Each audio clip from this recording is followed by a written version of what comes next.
യേശുക്രിസ്തു എന്ന ലോകരക്ഷിതാവിനെ നിങ്ങളുടെ മുന്നിൽ ഉയർത്തി കാണിക്കുവാൻ ലഭിച്ചിരിക്കുന്ന ഈ ഭാഗ്യ നിമിഷം പലരും ചിന്തിക്കും, എന്തിനാണ് ഈ കാടിൽ നിന്നുകൊണ്ട് അല്ലെങ്കിൽ ഈ ആളും പേരും ഇല്ലാത്ത സ്ഥലത്ത് നിന്നുകൊണ്ട് ഇങ്ങനെ ഇവർ ശബ്ദമുയർത്തി പ്രസംഗിക്കുന്നതെന്ന്. കഴിഞ്ഞ ദിവസം മനോഹരമായ ഒരു മെസ്സേജ് കേൾക്കുവാനിടയായി. ഈ അനുഗ്രഹിക്കപ്പെട്ട തിരുവെഴുത്ത് കൈകളിൽ ലഭിക്കുകയും അത് ചെന്ന് പലയിടങ്ങളിലും പങ്കുവയ്ക്കുവാനും ആ വചനത്തിൽ നിന്ന് പ്രസംഗിക്കുവാനും ഒക്കെ ലഭിക്കുന്ന ഭാഗ്യത്തെ കുറിച്ച് ഞങ്ങൾ കേൾക്കുവാനിടയായി. പ്രിയപ്പെട്ടവരെ, സ്വർഗത്തിൽ എന്നേക്കും സ്ഥിരമായിരിക്കുന്ന തിരുവെഴുത്ത് മാനവജാതിയുടെ മനുഷ്യന്റെ ബലഹീനായ മനുഷ്യന്റെ കരങ്ങളിൽ കൊടുത്ത് ഇത് ലോകത്തിന്റെ അറ്റത്തോളം ഭൂമിയുടെ അറ്റത്തോളം മനുഷ്യൻ പാർപ്പുള്ള ഇടത്തൊക്കെയും കടന്നുപോയി ഈ വചനത്തെ പങ്കുവെക്കണമെന്ന് അരുളിയവൻ എത്രത്തോളം നമ്മെ സ്നേഹിക്കുന്നു എന്നുള്ളതിന്റെ പ്രതിഫലനമാണ് ഇന്ന് ഇവിടെ നിന്നുകൊണ്ട് ഞങ്ങള് യേശുക്രിസ്തുവിനെ ഉയർത്തി കാണിക്കുന്നത്. പ്രിയപ്പെട്ടവരെ, മനോഹരമായ പാട്ട് ഇന്ന് ഈ ദേശത്തെ കണ്ടുകൊണ്ട് പാടിയതാണ്. കാരണം അവൻ ഇത്രത്തോളം മനോഹരമായ ഒരു കുഞ്ഞരുവിയും ഈ മലയും കാടും അവൻ സ്വതന്ത്രം പ്രകൃതി രമണീയമായ മനോഹരമായ ഒരു ഇടത്ത് നിന്നുകൊണ്ട് ദൈവം തമ്പുരാനെ അവൻ സ്വതന്ത്രം അവന്റെ മഹത്വത്തെ അവന്റെ പുത്രനെ അവന്റെ സൃഷ്ടിയെ കുറിച്ചൊക്കെ വർണ്ണിക്കുവാൻ അത് പാട്ടുകളിലൂടെയും ദൈവവചനത്തിലൂടെയൊക്കെയും ദൈവം അവസരം ഒരുക്കിക്കൊണ്ടിരിക്കുന്നു. പ്രിയപ്പെട്ട അവൻ ശ്രോതാക്കളെ, ഒരു കാര്യം ഞങ്ങൾ ഇപ്പോൾ നിങ്ങളെ ഓർപ്പിക്കുകയാണ്. നസ്രയനായ യേശു എന്ന ലോകരക്ഷിതാവ് ഇന്നേക്ക് 2000 വർഷങ്ങൾക്ക് മുന്നേ ഈ ഭൂമിയിൽ ഭൂജാതനായി. അദ്ദേഹം ഭൂമിയിൽ വന്നത് വെറുതെ അല്ല വന്നത്. യേശു ക്രിസ്തു എന്ന അവൻ ലോകരക്ഷിതാവ് ഭൂമിയിലേക്ക് പിറക്കുന്നതിന് മുന്നേ അവൻ തന്റെ ജനനത്തിന് മുന്നോടിയായി ഏകദേശം 750 വർഷങ്ങൾക്ക് മുന്നേ കന്യക ഗർഭം ധരിച്ചൊരു മകനെ പ്രസവിക്കും, അവന് യേശു എന്ന് പേരിടണമെന്നൊക്കെയും തിരുവെഴുത്തിൽ എഴുതിയിരിക്കുന്ന പ്രകാരം തന്റെ ജനനത്തിന്റെ പൂർത്തീകരണം ഭൂമിയിൽ നടക്കുവാനിടയായി. യേശുക്രിസ്തുവിന്റെ ജനനത്തിന് ഏകദേശം 500 വർഷങ്ങൾക്ക് മുന്നേ ആ യേശുക്രിസ്തുവിന്റെ ജനനം എവിടെയായിരിക്കും എന്നുള്ളത് തിരുവെഴുത്ത് പ്രകാരം തന്നെ കുറിച്ച് എഴുതിയിരിക്കുന്നത് പ്രകാരം തന്നെ താൻ ജനിച്ചു എന്ന് നമുക്ക് ബൈബിളിൽ കാണാൻ കഴിയുന്നു. ഇങ്ങനെ വിവിധ നിലകളിൽ നാം നോക്കുമ്പോൾ ദൈവവചനത്തിൽ രേഖപ്പെടുത്തിയിരിക്കുന്ന പ്രകാരം ആമേൻ സംഭവിക്കുവാനിടയായി തീർന്നു.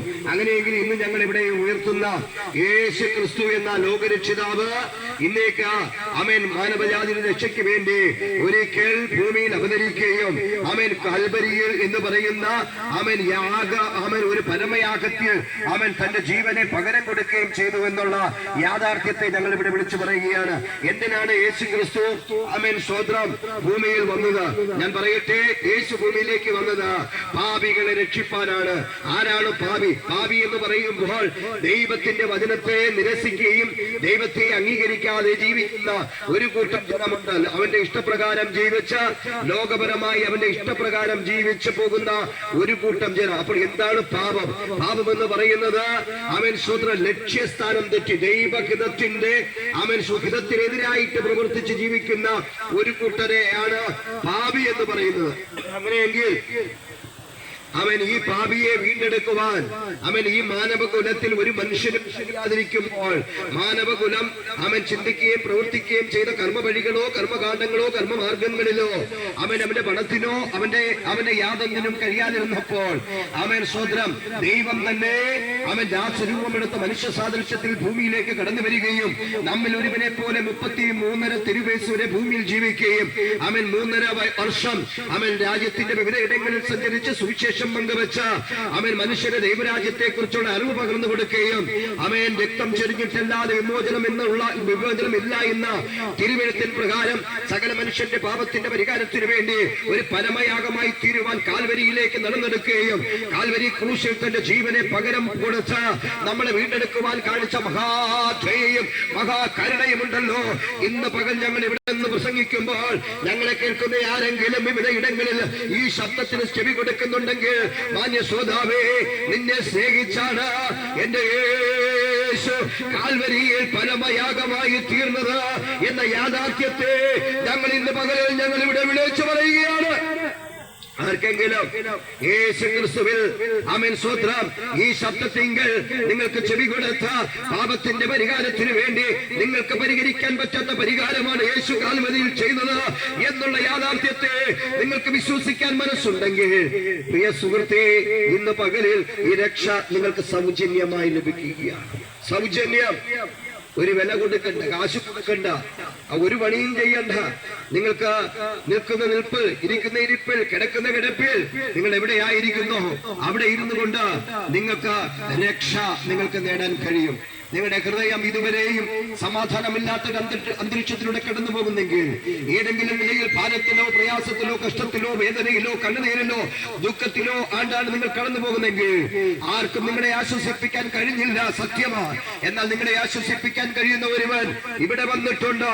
യേശു ഒരിക്കൽ പറഞ്ഞു, ഞാൻ എന്റെ സമാധാനം നിങ്ങൾക്ക് തരുന്നു, അത് ലോകം തരുന്നത് പോലെയല്ല.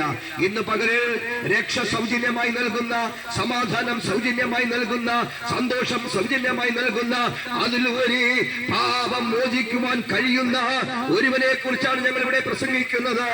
ആമേൻ. മറ്റൊരുത്തരും രക്ഷയില്ല, നാം രക്ഷിക്കപ്പെടുവാൻ ആകാശത്തിന് കീഴിൽ മനുഷ്യരുടെ നൽകപ്പെട്ട വേറെ നാമമില്ല എന്ന് തിരുവെഴുത്തിൽ പറയുന്നവരെയാണ് ഞങ്ങൾ ഇവിടെ ഉയർത്തി കാണിക്കുന്നത്. യേശുവിന്റെ അരികിൽ വരുന്നവന് പാപമോചനമുണ്ട്.